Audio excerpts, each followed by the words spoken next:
네, 여러분 반갑습니다. 오늘도 역사 수업 한번 시작해 볼게요. 자, 모두 교과서 186페이지를 펼쳐주도록 하세요. 오늘 세계 대공황 나갑니다. 자, 여러분, 우리 수업에 앞서서 대공황 들어가기에 앞서서 잠깐 생각해야 될 문제가 있어요. 뭐냐면 바로 우리가 지금 1차 세계대전을 배웠잖아요. 그쵸? 1차 세계대전 배우고 1차 세계대전 이후의 세계를 저번 시간에 배웠어요. 그러면은 생각해 봐야 될 게 뭐냐면 바로 1차 세계대전으로 가장 경제적으로 이득을 본 나라는 어디일 것 같나요? 물론 독일은 아니겠다. 그쵸? 프랑스일까요? 영국일까요? 미국일까요? 이탈리아? 오, 아마 답을 맞춘 친구도 있을 것 같은데 가장 경제적으로 이득을 본 나라는 바로 미국이었습니다. 미국. 미국은 전쟁 초에 참여를 하지 않았잖아요. 그쵸? 1차 세계대전이 터지자 중립국으로 있으면서 각 국가에 무기를 만들어 수출을 했고 전쟁 이후에는 복구 과정에서 유럽에 막대한 재정적 지원과 투자를 하게 됩니다. 그래서 1920년대 미국은 최고의 경제적 호황을 누리게 되거든요. 당시 미국의 사진을 좀 보도록 할까요? 이게 1920년대 미국의 모습입니다. 보다시피 우와, 빌딩도 굉장히 크다 그쵸? 그리고 20년대에는 포드라고 불리는 자동차 브랜드가 널리 널리 알려지면서 포드 자동차가 대중적으로 굉장히 인기를 끌었던 시기도 합니다. 이 시기에 여성들의 모습을 보면은 굉장히 세련됐다 그쵸? 지금 봐도 전혀 촌스럽지가 않아요. 혹시 샤넬이라는 브랜드 알까요? 샤넬이란 사람이 디자이너로 활동하던 시기가 바로 1920년대입니다. 이 20년대 되면은 사람들은 너나 없이 증권 시장에 드나들었고 여자들은 유행에 맞추어 옷과 신발을 바꾸었습니다. 그리고 거리에는 매혹적인 재즈, 재즈라는 음악 알까요? 재즈가 굉장히 유행했던 것도 1920년대였어요. 이 재즈 음악이 거리에서 흥청거렸고 할리우드 영화는 당시 세계 영화 시장의 80%를 장악했습니다. 그런데요, 이러한 미국의 시장이 한순간에 붕괴되는 사건이 발생합니다. 그게 바로 우리가 오늘 배울 대공황이라고 합니다. 오늘은 그 내용을 한번 살펴볼까 합니다. 자, 그럼 우리 대공황에 대해서 알아볼 건데, 교과서 186페이지에는 그 대공황이 발생했던 이유가 적혀 있고, 그리고 오른쪽에는 각 국가가 세계 경제가 붕괴됐던 대공황에 어떻게 대응했는지가 나와 있어요. 오늘은 교과서 186페이지에 있는 대공황의 발생 원인에 대해서 한번 알아볼까 해요. 우리 저번에 배웠었죠. 우리 저번에 구두공장 사연 기억나나요? 식민지를 개척할 수밖에 없었던 구두공장 사장이었잖아요, 우리가. 오늘 그래서 그 구두공장 사장 연장해서 조금 더 이야기를 하고 그리고 교과서 내용 정리하고 이렇게 하도록 하겠습니다. 오늘은 교과서 186페이지만 나갈게요. 자, 5분 줄게요. 잠깐 수업 멈추고 5분 동안 읽고 다시 수업 스타트 해주세요. 자, 여러분 다 읽었죠? 자, 그럼 우리 대공황 한번 알아보도록 할게요. 자, 우리 그러면 일단 구두공장 사장님의 사연부터 한번 보도록 하겠습니다. 우리 구두공장 사장이었다, 그쵸? 우리 식민지, 우리 제국주의 시대 동안 식민지의 구두 팔아서 남는 구두를 해결했다, 그쵸? 그런데 전쟁이 터지고 말았어요. 근데 전쟁이 터져도 우리는 괜찮아요. 왜냐하면은 1차 세계대전 동안에는 군인들을 신을 군화를 팔면서 더 부자가 되었거든요. 완전 나이스다, 그쵸? 그런데 우리에게 시련이 닥쳤습니다. 그 시련이 뭐냐면 첫 번째, 이제 전쟁이 끝나서 더 이상 군화를 생산할 수가 없어요. 왜냐하면 전쟁이 끝났으니까 군인들이 할 일이 줄어들고 군인들이 할 일이 줄어들다 보니까 군인이 신을 군화는 더 이상 필요가 없겠다. 그쵸? 자, 그리고 두 번째는 뭐냐면 나의 식민지였던 곳에 다른 브랜드들도 들어오기 시작을 했어요. 그래서 또 다른 식민지를 찾고 싶은데 더 이상 새로운 식민지가 세상에 없대요. 이제는 이전처럼 구두를 더 찍어냈다가는 망할 것 같아요.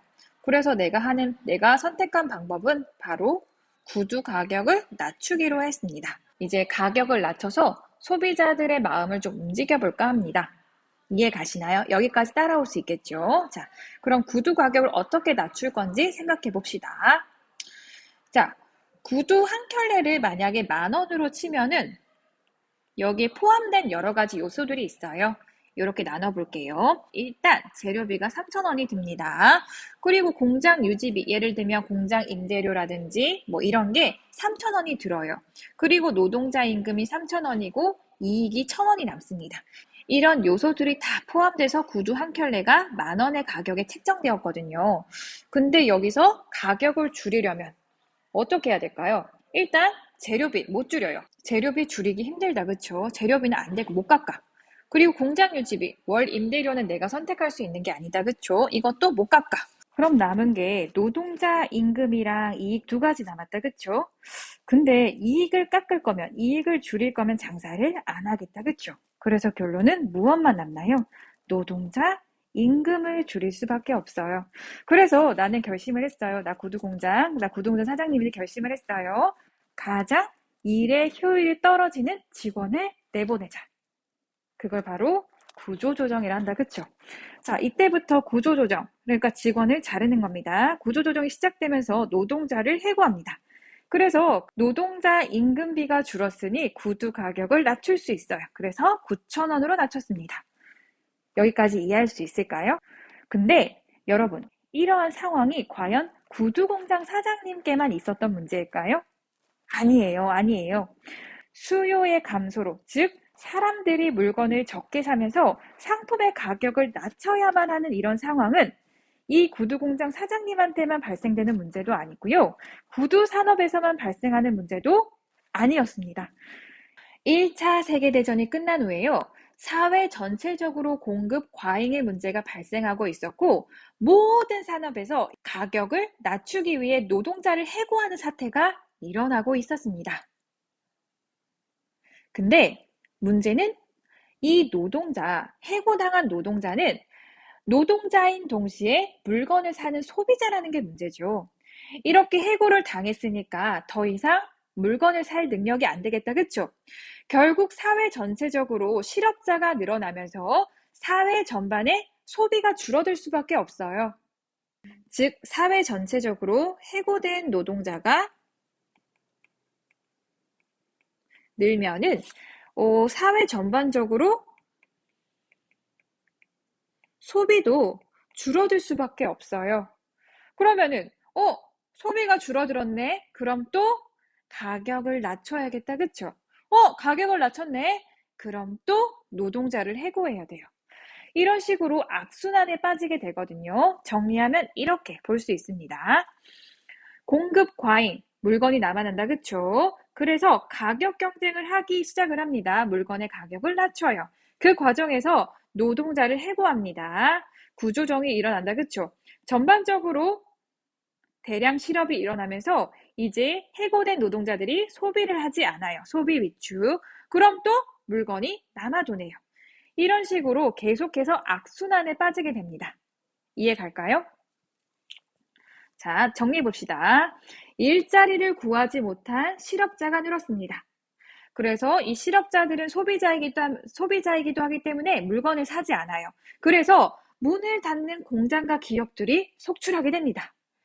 결국 이러한 문제가 폭발한 것이 미국 뉴욕 증시가 대폭락하면서 세계 경제 전체를 무너뜨려 버렸던 1929년 세계 경제 대공황입니다. 선생님, 미국 경제가 무너졌다고 하는데 왜 세계 전체가 무너지게 되나요? 여러분, 당시는요, 미국이 가장 경제적으로 부유한 나라였다, 그쵸? 그래서 미국의 자본이 세계 곳곳에 퍼져 있었어요. 이렇게 미국의 경제가 세계 여러 나라와 관련되다 보니까 미국의 경제가 무너지면서 다른 나라에까지 큰 타격을 주게 되는 거죠. 결국 세계 경제 전체가 무너지게 됩니다. 이해 갈까요? 그래서 1929년에 결국 세계 대공황 사건이 일어나게 됩니다. 이해 가실까요?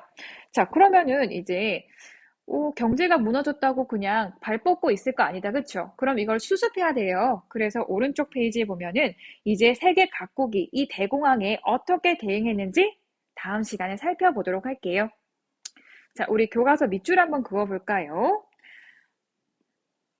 1차 세계대전 중 미국은 군수물자를 판매하여 엄청난 이득을 보았고, 이를 바탕으로 전쟁 후에는 유럽 국가들의 재건에 막대한 재정적 지원과 투자를 하였다. 그래서 20년대 세계 최대 공업국이 되었다. 그쵸? 근데 문제는 기업들이 생산량을 계속 늘렸고 사람들이 빚을 내면서까지 주식 투자에 뛰어들기 시작을 한 거죠. 그러니까 뭔가 미국이 계속해서 경제가 발전할 거라 생각을 하고 계속 주식을 샀다고 생각을 하면 될 것 같아요.